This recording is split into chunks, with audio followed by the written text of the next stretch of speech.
Welcome into ATL Day Ones with Jarvis and Tenitra. Coming up on today's show, the Braves just looked weird last night. And rumors are swirling that 11 might be vacating the A for LA, but should we actually be concerned? And last but not least, and for the culture, I thought they didn't like Roger Goodell. They gave him an extension. We'll talk about all that next right here on ATL Day Ones. Let's go. This is ATL Day Ones, part of Locked On Sports Atlanta. And it starts now.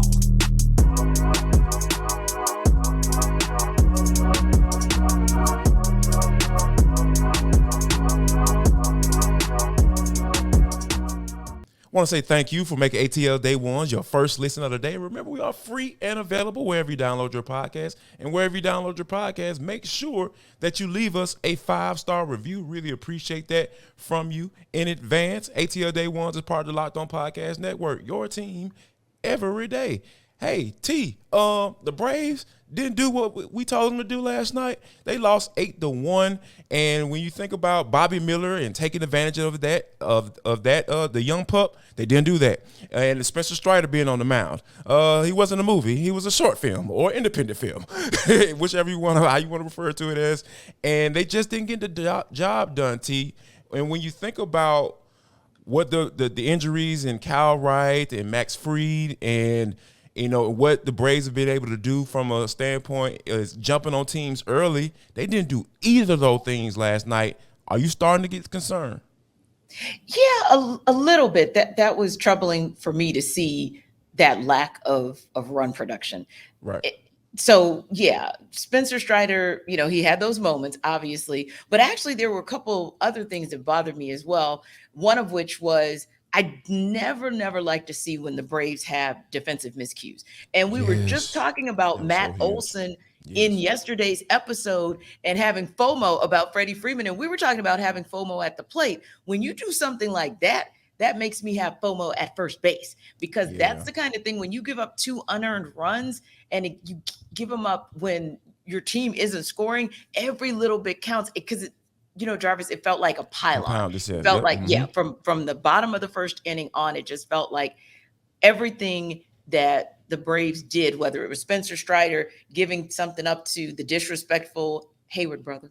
And, it was like another former Brave disrespecting us in our own house. Putting their feet on that couch, like, what's going on? Yes, exactly. So, it was a really challenging thing to watch, because we rarely talk about the Braves' miscues in all 3 phases.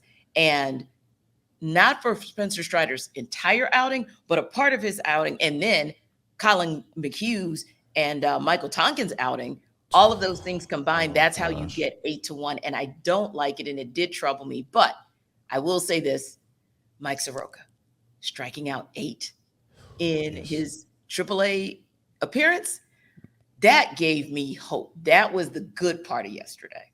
Yeah, and we've talked about, Marcus Soroka ad nauseum on this show as to whether or not the Braves should bring him up. And I think that when the way things are going, I wouldn't be too against them at least considering bringing him up, because when you have the outing by Charlie Morton, and then Spencer Strider, and then you pray that Bryce Elder, comes through and continues to be the consistent guy he's been ever since he was brought in to be basically the third guy in the rotation right now that we know of, coming into the season. So I think that's going to be something that, to keep an eye on. But I just think overall, T, this game was just weird. Like you said, you have the error in the of Matt Olson, letting that ball just kind of slope through his doggone hands, and then they just called a down slope. It just all down here from there. When you talking about Freddie Freeman had to be put on because of the pass ball, and they just opened things up, and it just got worse. And I think that when you look at things like that, you look at Spencer Strider not being himself, and Jason Hayward hitting a home run on a high fastball outside of the strike zone, and people don't do that against Spencer Strider. And I'm just like, okay, so you have a combination of all these things, and you throw in the fact that our guy, little nephew, Michael Harris is struggling. The last 14 games, the dude is batting 104. Yeah. 104 in his last 14. That is not who we're used to seeing him be. And they actually gave him a night off last night. Yes. So I hopefully that will help. And Kevin Sicer and Brian Snicker, baseball guys never get worried. Oh, he can be batting 0-0-0. And they were like, oh, yeah, he'll be fine. He's just going to work through it and everything like that. But me, I'm not so much. I'm not a baseball guy. And I like seeing my guy, Michael Harris, the NL Rookie of the Year, doing his thing. And I think that hopefully he can get things turned around and start doing what he needs to do. Yeah, because part of me feels like, oh, gosh, are we almost back to a 10-day IL? Because I just wonder because he's been solid right in the outfield. So yes, I just wonder, however, if when you talk about the outfield and what he's been able to do, but then you talk about, what he's done at the plate, if combined, that's too much for him and dealing with the back issue. So, yeah, I agree with you. I think it was very wise to just give him the night off. Sam Hilliard's solid. He'll be fine. And then, we'll just come back and see if maybe he can help the Braves avoid a sweep tonight. And Jarvis, one on a positive note for the Braves as well. This is not a businessman special today. Yes, we love those. We love non-businessman specials on this show. We hope you love ATL Day Ones as well, because guess what? We're going to talk about a little something. We're going to go on the couch for just a little bit, T, because when I came across this story yesterday of Marcus Rosemy-Jacksaint, wide receiver for the Georgia Bulldogs, got arrested for reckless driving and speeding. I started to think about my upbringing, right? I'm going to go a little back for a second. I'm a little brother. I looked at my big brother. I looked at the mistakes that he made, and I said to myself, you know what? This is the things that I don't want to do, or this is the things that I'm not gonna do. And it seems like the Georgia Bulldog players aren't doing that. They haven't looked at Jalen Carter, Jamon Dumas-Johnson, and Nylon DeMorissette. They haven't looked at those guys and said, you know what? I'm not gonna do that. I'm not gonna put myself in those situations.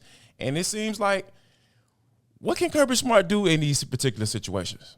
I think, unfortunately, what may happen for Rosemy-Jacksaint is he'll be the example, because at some point somebody has to be the example. It seems like, even, like you said, with my nephews, I can think about that. Like, we had to take everything from my oldest nephew for him to get it. And that also sent a message to my youngest nephew.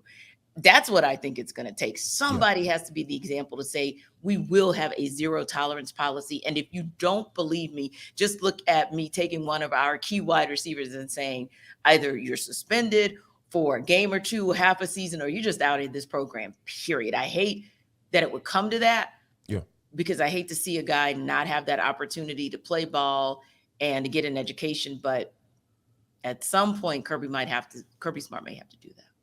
Yeah, I think I'm with you on that one, T, because when you think about it, because that's the thing that, like, you're going to have to make an example out of somebody, because that's the only way guys at that age, and I've been there, that's the only way they're going to understand. Speaking of, how about this? Coming up next, we're going to have to go through what's going on with this Trae Young rumor to the Lakers. We'll talk about that next. But first, we got to let you know that this episode of ATL Day Ones is brought to you by Built Bar. Guess what, guys? Tenitra and I have been doing our thing. We've been getting our workout on, getting our swole on, getting our lives right, getting our bodies right. And guess what? Built Bar has helped us do that. Because if you need that protein fix, that protein hit, I got to have it. I need it in my life. Oh, my God. I got to know what to do. They have 17 grams of protein right there waiting for you. They got all the flavors that you want. How about this? The churro, the peanut butter brownie, the coconut. They even got the cherry. They got all that stuff right there waiting just for you. And now, you know how you can go to, the website, built.com, and order from there? Now you can go in person. You can go to Walmart if you want to get the 4-bar box. And, you want a little purse to put in your little glove compartment before you get ready to go to the gym. You just grab one of those bad boys out, scarf it down, and go in there and get your swole on. Or if you're like me, I'm the big man. I'm the big man on campus sometimes. That's what they say anyway. I'm the big man, so I need a big box. I need the big boy box. You can go to Sam's Club and get that as well. So if you want to go to built.com, you can still do that. But if you want to go in person and grab it and put your hands on it yourself, go to Walmart and Sam's Club. So we are not officially in free agency for the NBA, but the rumors are starting to fly about what could happen once free agency actually gets kicked off in the NBA. And the rumor mill now has Trae Young in the mix yet again. Multiple reports came out late Tuesday that the Lakers have had internal discussions about what a trade for Trae Young might look like. And it just really gets you to thinking, on the heels of the Lakers exiting the NBA Western Conference Finals, they are already looking at how they're going to retool that rotation for 2023, 2024. But what does this really mean? These like, I mean, all it means for me, all it means is that, hey, he's part of LeBron's agency. He's part of that crew. And guess what? Kyrie Irving is part of that crew as well. And I think that when people, talk about Trae Young and talk about what he brings to the table and talk about all of his issues, that are out there, as far as getting guys fired, and Nick McMillan and Lloyd Pierce. Or Pierce probably more so, deservingly so, when you think about that, because, Trae Young wasn't the only guy that didn't like Lloyd Pierce. Nobody liked Lloyd Pierce in that locker room. So, and I think that when you have all these things go down, and then the whole, the tearing down of the organization structure during the season, and then bringing in a whole new structure during the season, and I think that those some of the things that kind of goes along with Trae Young. He's going to have to eat those. He's going to have to bring those, right? So I think with these rumors, all it does is confirm that Trae Young is a hell of a player. He's really good. And if the King is, quote unquote, not getting involved, and the Lakers brass are going to try to see if they can try to get this dude, that tells you all you need to know about what Trae Young's value is to this team and to the NBA. So I don't look at it from a standpoint of, well, Trae Young is about to get traded up out of here.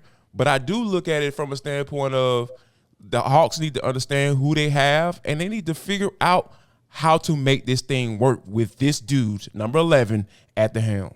Yeah, and I'm okay with it either way. Like, of course, the best case scenario would be for you to keep Trae Young and DeJounte Murray at a minimum, and then from the 3, 4, and 5 spot, that's where it's kind of like, well, there can probably be discussion. But honestly, to me, this is just one of those rumor mill situations, at least at this point, one of those kind of like, hey, we'll just throw darts at the board and kind of see what sticks. Because when you look at the roster for the Lakers, for example, I mean, who are they going to send? Like, one proposal Rui Hachimura? Talked about, good. And no, not even close. You're not getting Rui Hachimura. You're not getting Austin Reeves. Nope. And what I saw, the proposal was D'Angelo Russell, of course, on a sign and trade, Malik Beasley, Mo Bamba, and then picks. First of all, picks do us nothing. What picks? Because we're still, the Hawks still have AJ Griffin and Jalen Johnson that they're trying to get up to speed to possibly be in a starting rotation situation, right? So to me, going out and getting draft picks in 2023 and sometime 4 years, 5 years down the road, that does absolutely nothing for the Hawks to be in win now mode. This is a team that got out of the play-in round and got into at least the opening round. And who knows, if Boston would have done some type of collapse, maybe they could have shocked the world and, ousted Boston. But the bottom line is they're not a team that needs to be going that far from scratch to say, draft picks are fine. And again, the assets that the Lakers would give, if that proposal is what is on the table, miss me with that. Yeah. But I do agree that you're right in that he's a valuable asset that teams are going to still look at to see, hey, could we bring him here and could he add something and bring something to the table? And I think for the Hawks, it's more of just make sure that you get something viable for him, because the last time that someone, I don't want to say of his ilk, but maybe like right in the mix of that, who left was Al Horford. And honestly, I really don't think the Hawks got what they could have and should have gotten for Al Horford. Now, as far as Hawks fans, should you be concerned? I think it depends. I think it depends on whether or not they feel like building around Trey is the answer, or whether or not they feel like the more viable option is to trade him away and get as many assets as you can with him still kind of being at the height of his powers versus where they find themselves now not being able to get what they could have gotten 3 years ago for John Collins. So should Hawks fans be concerned, Jarvis? I think it depends on what side of the fence they fall on. I think they need to be concerned if there's a report that says that Trae Young wants out, like, and point blank. Because regardless of how you feel about whether or not he's worth keeping or you can win a championship with him, here's why I say that. Because at the end of the day, there are some issues within this organization about keeping guys around, because Dominique Wilkins, those are some of the things that start churning in my stomach when I start to hear, hey, the rumors or, the rumor mill start flying. But if I hear that Trae Young, coming from out of Trae Young's camp, that he wants out, that's when I'm going to start having a little PTSD, because I know what it looked like once the Hawks traded away Dominique Wilkins. And that was the last time this team had a superstar. Yeah, the 60-win team, that's all well and good, but they did not have a superstar. That was a well-coached team and a good complement of players that all a group of players that all complemented each other. So that was some of the things that you really had to kind of take a look at when they were putting that team together. But I think that the Hawks fans shouldn't be concerned at this point because, like I said, it's just a rumor, and he's a really good player, and people want really good players on their team. Yeah, and I think the other piece there is this. Maybe you'll be concerned when you start hearing those rumors ramp up about what else could possibly happen for the Hawks in, like, okay, if a package comes out where the Lakers are actually giving the Hawks something that's viable. To me, that package that I saw, I was like, that wouldn't make me do anything if I were the Hawks.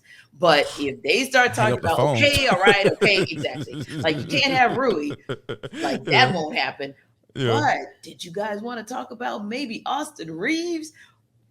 Yeah, when you start hearing rumors that talk about a legit package, or you start hearing rumors that talk about the possibility of having found a third trade partner, that's when the Hawks fans probably need to be concerned, because those, when you get into that three-way, trying to figure out how to make it work. Yep. Mm-hmm. Exactly. That means folks are trying to figure out how to make it work. Indeed. Speaking of making it work, the Celtics actually made it work for at least one game in their series against the Heat, getting a 116-99 win in Game 4. That dude finally showed up again, Jason Tatum, with 33 points and I think it's 11 rebounds, 7 assists. Couple blocks, couple steals. I mean, he actually showed up and showed out, and really the entire team showed up, because the game was actually close in the first half. But in the second half, you started to see the Celtics threes fall even more. You started to see their lockdown defense start to really take effect and hold the Heat to just 43 points in that second half, right? So I think that if you are a Celtics fan or even a Ball fan, right, you appreciate the fact that they didn't just lay down and die.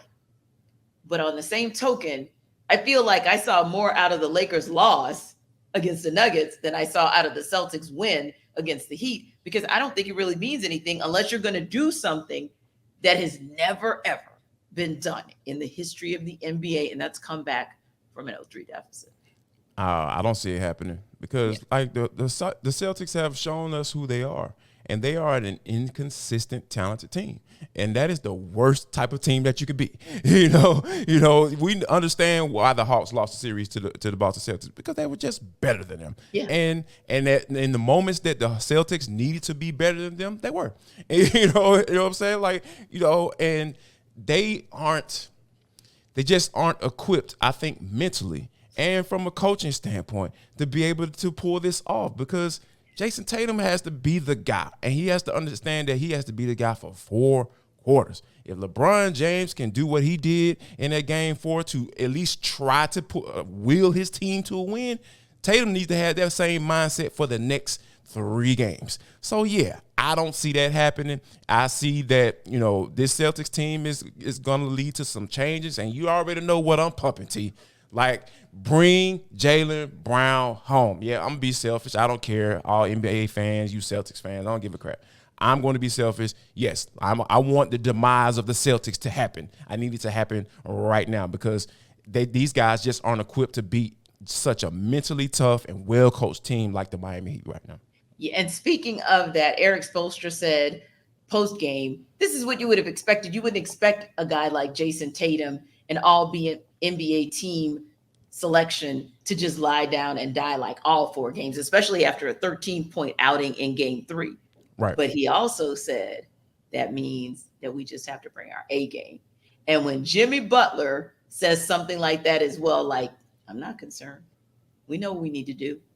Eric Spoelstra is a master at in-game adjustment, halftime adjustments between games. Yep. And Jimmy Butler, as long as he's, not hobbling, because he did get knocked, he took a hit. He took a real big hit last night. But if Jimmy Butler is even at 80, 85%, and Bam Adebayo shows up again, and you get what you need from guys like Gabe Vincent when he's inserted into the lineup, the series is still over. I don't care if it goes 7 games, but I just have a sneaking suspicion that the Heat are going to say, no, we don't even want to go back to Miami for game 6. No, we're going to dead this in game 5. So yeah. In your house.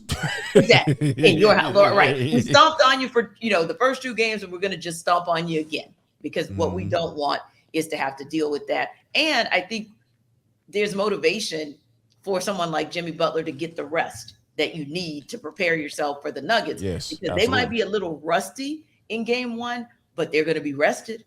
They're going to be rested, and they're going to be ready for you to, bring your game to Denver. So yeah, I don't think it really matters in the general scheme of things, because like you said, the Celtics nor their coach seemingly are built to be the first team in history to come back from an 0-3 deficit. I mean, when we saw it happen at a 3-1 deficit with LeBron James and the Cavs, A, it was LeBron James, and B, the Warriors literally wilted after, what Draymond Green did. So yeah, not seeing that again. But every day, what do you guys think? I mean, at the end of the day, we say it doesn't matter, but your opinion, your thoughts, your feedback actually counts. So don't forget to send us that feedback. Or if you guys want to weigh in on Trae Young, I mean, what are your thoughts on these rumors? Are you taking them seriously? Do you think it's just another one of those kind of stabs where everyone picks up the phone and calls to see, hey, would you be interested? Let us know your thoughts about whether or not you, as Trae Young fans, as Hawks fans, are concerned. But we also appreciate your fandom for ATL Day One. So don't forget, when you go to YouTube, any and all comments are welcomed and appreciated. And don't forget, wherever you download your podcasts, go ahead and download ATL Day Ones as well. Because, hey, when you're driving in these streets of Atlanta, I think we would be a good listen for you. Absolutely. What else would you listen to? Come on now. Who else would you listen to? Listen to ATL Day Ones. We really appreciate the people that have already done that. And if you haven't, what the hell are you waiting on? All right, but T, this is For the Culture. It is the intersection between sports, entertainment, culture, and sometimes whatever the hell we want to talk about. Because that's just how we get down. Today is no different. How about this, T? Roger Goodell, the man who was brought in to whip these boys into shape. I hate to put it like that, but that's kind of how the mindset that he came into. And for the most part, he's done that under the guise of the people that are over him, the NFL owners. Jim Irsay, who's been very vocal about Roger Goodell and how he, how he operates and what he needs to do, has said that they have given him an extension. Roger Goodell is going to be around until 2027. What you think about that? Yeah, that's very interesting, but not surprising. Not surprising at all, because, okay, let's face it. In the NFL, the owners really run things. They really run things. They really dictate how things go. So I think it's more of you just bringing back the guy that pretty much allows you to dictate how everything goes. I mean, it makes sense for you guys. Advantage. The guy that has the opening in his back that we can put our hand up under, Yeah, right. So it's like, well, this isn't shocking to anybody. Why would you get rid of him? And whether you attribute it to him or not, the league just continues to grow. It continues to grow its audience. It continues to evolve with games that are expanding into Germany. And of course, they've been in the UK for years. They'll go back to Mexico as well once that stadium is renovated, if you will. So yeah, I think that this is one of those where it's like not a shocker, but on the same token, I think, okay, what are you going to do differently? Because I will say the one thing that has happened in the past couple of years, you haven't had nearly as many scandals as maybe you had when we went into, the Neil situation, for example, with Colin Kaepernick. Mm-hmm. And you are at the helm of the ousting of Dan Snyder, although when you walk away with that kind of money, I don't know what that really means. But yeah, I'm interested. I'm interested. Going away gift sounds like right, me. Exactly. But for me, if you're going to extend him for 2027, I'm interested in hearing what, the state of the league addresses. Like, is it going to address issues like the lack of diversity at the head coaching ranks for these NFL teams, or the lack of ownership of people of color or women for these teams? I'm interested to see if his platform is actually going to evolve as well. Yeah, and I think that the structure will evolve once Roger Goodell sits down, because Jim Irsay mentioned the fact that, the possibility of bringing in a CEO and having a commissioner over football operations and I think that, I kind of smell Irsay a little bit, because at the end of the day, like, there's a guy that needs to be in place, or a lady that needs to be in place to, make sure all the football operations from that standpoint. And I think that there needs somebody that needs to worry about the business aspect of it, like what you talked about. Hey, why aren't we more diverse? Why don't we have more? Why do the owners all look the same? You know what I'm saying? Like, how do we get more of those people of a diverse ilk? And it's not like there aren't any out there. Like, we've seen guys like Byron Allen, try to become, minority owners or majority owners or what have you, or be the face of an ownership group to try to take over teams. So I think that, I'm kind of with Jim Irsay, but at the end of the day, like, it's kind of hard for me to trust people with a poop ton of money, because they're going to hire people who are going to do what they tell them to do. And regardless of what the structure look like, regardless of who they have in place or who they don't want to have in place in Roger Goodell, because, Goodell's not well liked that much. But at the end of the day, he's going to do what you tell him to do. So I think that, ultimately, I feel like this is going to be something that, to keep an eye on. But do things change? I don't know. Yeah. Agreed. We'll see. Yeah, absolutely. So, but people, before we get out of here, I got a little public service announcement for y'all, all my folks. We know we love you guys. We love all of our everydayers, all the people that check us out each and every day. Really appreciate you guys. But, there comes a time when you have to keep it professional. Because, and for example, I know I'm probably about the finest dude you probably ever meet in your life, ladies, but if you want to reach out to me and say, hey, Jarvis, I think you look good, I want to go on a date with you. Like, hold on, player. Like, I'm married. You know what I'm saying? So I don't get down like that. And even if I wasn't married, I don't get down like that, because guess what? I don't miss business with pleasure, baby. As much as I love how you guys reach out to us, I'm more than willing to respond and all that stuff. We keep it cool. We keep it clear around here. But, like, when you start getting to the weirdness, like, we don't do the weirdness on this show. So guys, ladies, all of you people that, check out the show and everything, I got 3 words for you. Just keep it pro. That's all. Yeah, because we do check. When you DM us, we do respond sometimes. When you tweet us and when you place things in the comment section on YouTube, we'll read some of that feedback. So we do appreciate you and pay attention. But we see some of those things, like some of it you can't unsee. Don't be weird. Yeah. So when you're when you're asking us on a date or saying, hey, I haven't heard from you. Why aren't you, talking to me? Because I have a life. I have other obligations, and I've got to make sure, like, it's not personal for you towards you, but it is business. So even when I'm DMing you back and forth, or we're responding to your tweets, or we're responding in the comment section of YouTube, this is still our jobs. No different than if you were having water cooler talk in a corporate setting, and that's just dialogue at the water cooler. And once it's time to go back to your job, you go back. It's no different for us. We're communicating with you about what we do for a living and what you enjoy about what we do for a living. So we just ask that you please keep being everydayers, but also we ask that you keep it classy. Absolutely. And we'll end it right there. And again, people, we thank you for making ATL Day Ones your first listen today. Remember, we are free and available wherever you download your podcast. Wherever you download your podcast, make sure you leave us a 5-star review. Really appreciate that from you in advance. And if you aren't every day, go ahead and drop in the comment box. I promise you, I'll give you a like, a love, respond, all a thanks, all that stuff. We still rocking with you each and every day as you rock with us. And last but not least, if you don't do anything else for today, make sure that you share love, show love. Most importantly, make sure y'all spread love.